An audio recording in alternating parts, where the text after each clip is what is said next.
this video, 7.9, we're going to prove and use the Pythagorean theorem. So this should be something that we're familiar with, but maybe not so much proving of it.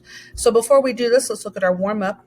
We're now really good at looking at proportions and finding different ways to find proportions given information in a triangle. So that's what we're going to start off with, is to complete the proportions using this triangle. So let's look at A. We have PQ, which would be kind of that top left side of that smaller triangle, as compared to QS, which is that bottom side. We're really looking at the whole side of that large triangle, top piece compared to bottom piece, which means it says PR should compare to what? So PR would have to compare to RT or TR. Remember, it doesn't matter which order you write those in. Guess I don't need that. Okay, problem B. I'm going to go to this right side because I do have the whole ratio there. So SQ is compared to SP. Okay, so we have a piece compared to the whole side. So I have to have that same pattern as I look to my next one. It has TP, which is that whole right side, which means I need to have TR compared to TP. So TR would be that numerator. Okay, problem C, PQ. So again, that little piece compared to PS. Okay, so again, a piece of the side compared to the whole. So I need to have a piece compared to the whole. So PR would compare to PT. Okay, one more. Again, I'm going to look on that right side, SQ compared to QP. So it's just a bigger piece compared to the smaller portion of that. So I must have to go TR is compared to RP. All right, let's go ahead and look down below the warm-up. So I kind of got written here that there was a professor in his class that supposed to his class, he says, suppose these three squares were made of beaten gold. So he's referring to this square C, this square B, and this square A. If they were made of gold, and you were offered either to have the large one, which would be that C, or do you want the two smaller ones, B and A, together? Which ones would you choose? And when he polled his class, he realized about half of the class chose to have the larger piece, and the other half chose to have the two smaller pieces together. But what probably some of them didn't in the class recognize was that it didn't matter. They were actually both equal amounts, whether you took C or whether you took A and B together. So if those that understood Pythagorean theorem. Those that did not understand Pythagorean theorem. Pythagorean theorem says if we have a right triangle, which would be in the middle of our squares here, if we have a right triangle, then the hypotenuse, which is always that longer side, C, should be that longest side. So if we take the two shorter sides and find their squares, so they'd have the same dimension as the sides of our triangle, and we add those together, we should get the square of the hypotenuse. And this theorem has been proven hundreds of times. And our job today is to be able to do a proof of our own. So I've got listed here just 5 proofs, and you can go and watch some of these on your own. I don't want to make this video too long, so we won't watch too many of them together. But they all have really interesting math that shows how the Pythagorean can work. And just kind of a special interest, this one that's called Garfield's proof. This actually comes from James Garfield, which was one of our presidents in the late 1800s. He was actually one of the first people, if not the first, to prove this theorem. And it was while he was involved in government. So he was very interested in math. So if you're interested, you could click on that one and watch how he came up with that. We're actually just going to look at one of them because it's pretty fast. We're going to look at the water method. Now, the water method is not a very rigorous proof. It's just more of a visual proof, but it's a proof none the same. So in this video, you'll see water that's currently in the squares that would be called our A and B. that it should drain completely into this that would be called C.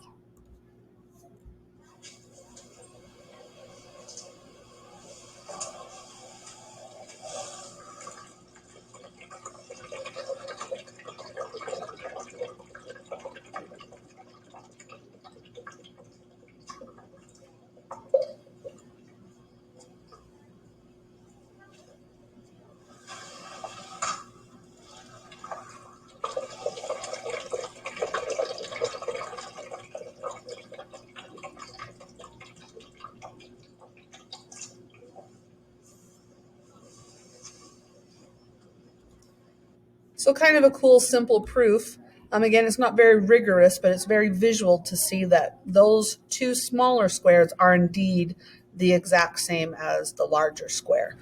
So our goal this year is to be able to do our own proof of the Pythagorean theorem, but we're going to use proportions, which is what we've been focusing on a lot in this unit. So our example 1 is we're going to prove the Pythagorean theorem. So it says, given that ABC is a right triangle with hypotenuse C. So we're going to go ahead and label this picture a little bit. Let's label this triangle A, B, C. We're going to let C be our right triangle. And for some labeling purposes, we're going to go ahead and label the opposite sides of the lowercase of these angles. So angle A, opposite side, I want to label this whole side the lowercase of its angle. So lowercase a. And similar for angle B, I want to label its opposite side lowercase b. And then across from angle C, we're going to label this whole hypotenuse lowercase c. So we know to label a side, we can use a lowercase letter. So now I want to take this right triangle and I want to divide it up using what's called an altitude. I want to draw a segment from angle C and I want it to intersect the side AB, that hypotenuse, and create a right triangle. Let me try that, a right angle. So anytime an altitude intersects a side, we have 90-degree angles. So I now have two smaller triangles inside of my larger triangle, and they both have a 90-degree angle because of this segment construction created that 90-degree. So now we've seen pictures similar to this. I now have two smaller triangles inside of my larger triangle. And if I label and give this point, let's call this point D where that segment came down. Triangle CDB is actually similar to our original large triangle. I have a 90-degree angle, just like I did in my original big triangle, and angle B is reflexive in both of those. So by angle-angle similarity, those two triangles are the similar. Same with my smaller triangle ADC. Again, we've got a 90-degree angle, and then we again have a reflexive angle A up here. So each of these smaller triangles is similar to our large triangle, and we need this so that we can set up some ratios. So I'm going to start just by making a statement that triangle ABC, so I'm just starting with our original big triangle, is similar to triangle, and we need to do both of these, but I'm going to start with my smaller. So I've got to make sure that my corresponding angles match up. So angle A in my big triangle would have to correspond to angle C in my smaller triangle. Angle B, which was reflexive, so that should still correspond to B. And C in my big triangle was my 90 degrees, so that should be angle D in my second one. And I know that these are similar by angle-angle similarity. So we're going to do a proof, but this is not going to be a two-column proof. We're just going to show this algebraically. So I'm going to set up some ratios knowing that these two triangles are similar. So I'm going to start in my big triangle, and I'm going to be very thoughtful about the sides I choose, which you'll see why in just a second. But before we set up our ratios, I want to label our picture just a little bit more because we added some triangles here. Let's call the length from B to D lowercase d. And then the length from D to A, let's call that lowercase e. Just because we've already used A, B, and C. All right, so let's set up some ratios. So I'm going to take from my big triangle, side BC, and compare it to my hypotenuse, which would be AB. Now, if I'm not sure what those correspond to in my second triangle, I can use the order that I did my angles to help me. So BC was my second and third angle, which in my similar triangle would be B and D. So side BD, and then AB was my hypotenuse. CB should be the hypotenuse in that similar triangle. So now I'm going to do a little bit of substitution because we named the sides. So this will help kind of clean this up a little bit. BC, in the big triangle, we renamed BC as lowercase a. And that hypotenuse AB, that whole hypotenuse, we called C. BD, so again, we're looking in our smaller triangle. From B to D, our new labeling we called D. And then CB, let's see, CB is also A in our smaller triangle. So I'm going to do some cross multiplying. I know that I can solve a proportion by cross multiplying. So I'm going to take A times A using my exponent rules, A squared, and then C times D. So what did this just do for me? Well, I'm trying to prove Pythagorean theorem, and Pythagorean theorem has an A squared, a B squared, and a C squared. And right now I have an A squared. So I'm going to set up a different proportion to help me come up with another squared term. So I'm going to go back to my triangles, and I'm going to take the original ABC, and now it's similar to that second triangle, that smaller one inside. And again, we just want to make sure we put these corresponding angles together. So in our big triangle, angle A actually corresponds, using that reflexive property, to angle A in the smaller triangle. B would have to correspond to C. That's the only one we didn't really know anything about. And then C, which was our 90-degree angle in our big triangle, has to correspond to D. And again, we know that those are similar by angle-angle similarity, which means we can set up some proportions. So now in my big triangle, I already chose the side BC in my first proportion. So now I want to choose side AC. So AC, and I'm going to compare it again to the hypotenuse AB. Now again, I need to choose corresponding sides, so I can use my ordering here to help me. AC, which was my first and third, would have to correspond to AD. And AB, which was our hypotenuse, corresponds to AC, so that would be the hypotenuse of that smaller triangle. So let's do a similar thing and substitute in sides. So in my big triangle, AC is B. AB, that hypotenuse, that whole hypotenuse, was C. AD, so now we're in the smaller triangle, from A to D we called E. And AC, again, is that side labeled B. So again, I'm going to go ahead and cross multiply B times B, so B squared, and then C times E. So the nice thing now in this proportion is I do have a B squared. What I'm missing is a C squared, and I don't have that plus, that addition of the A squared and B squared. So how about we go ahead and add these two equations together that we have. So we have an A squared that's equal to c times d. Let's add this together with the b squared, which equals ce. Now we know these are not like terms, so I can't add them together, but now I can put a plus between it. A squared plus b squared is equal to cd plus ce. Now the nice thing is I now have a squared plus b squared, but what I don't have is c squared. I do have a c in each of these terms. So I'm going to do some algebra here. And how about we factor out a greatest common factor?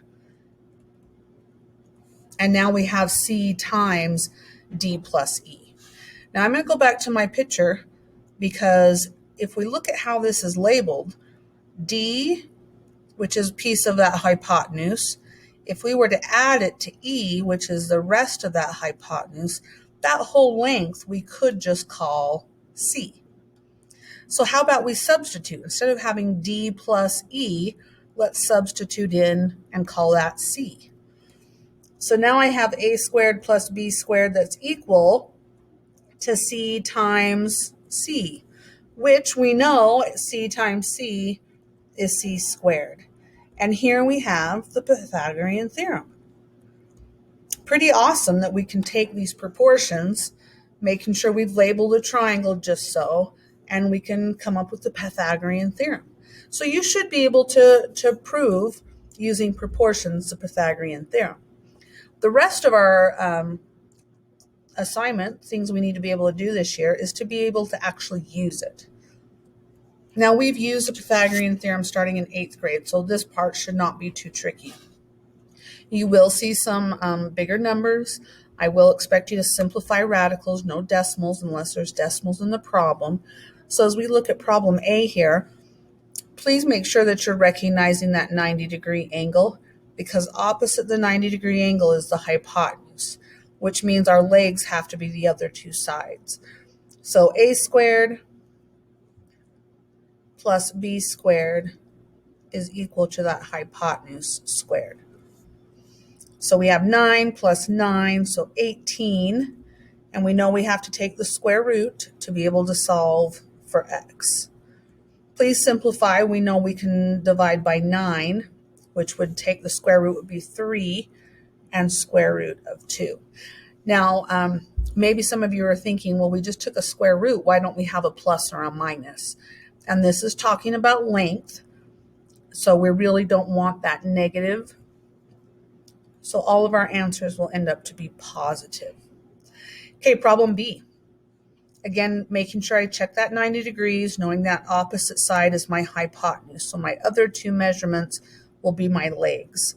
So 25 squared plus x squared is equal to that hypotenuse squared. So I'm definitely going to want to use my calculator on this one. And you could put in the squares as they're written. I would like to take that 65x squared and subtract that 25 squared over, which is going to give me 3,600. So the question is can I take the square root of 3,600? I'm feeling like I can, because I know 36 is a perfect square. So yep, the square root of 3,600 is 60. So when I subtracted my 25 squared and then I took my square root, again, we're just looking for that positive because we're talking about a length. So x would be 60. Okay, problem C. Excuse me. I see my 90 degree. It looks like I don't know my hypotenuse this time, but I do know both of my sides. So 16 squared plus 33 squared should be equal to that hypotenuse squared.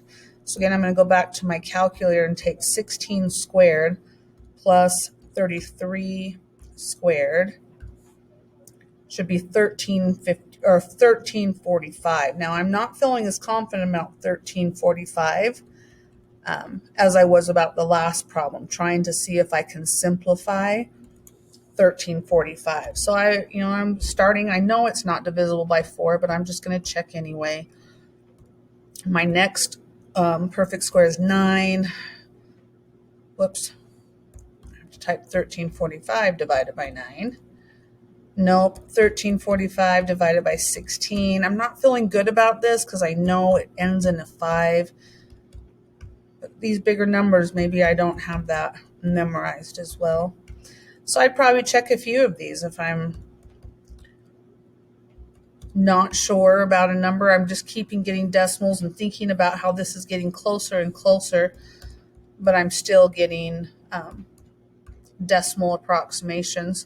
So it's getting closer, but I don't think this is going to divide by anything else. Whoops. Yeah, I'm feeling pretty sure that this is as simplified as this is going to go. So my solution this time will be the square root of 1,345. So practice that proof and then be able to use the Pythagorean theorem. So good luck on your assignment and make sure you self-assess.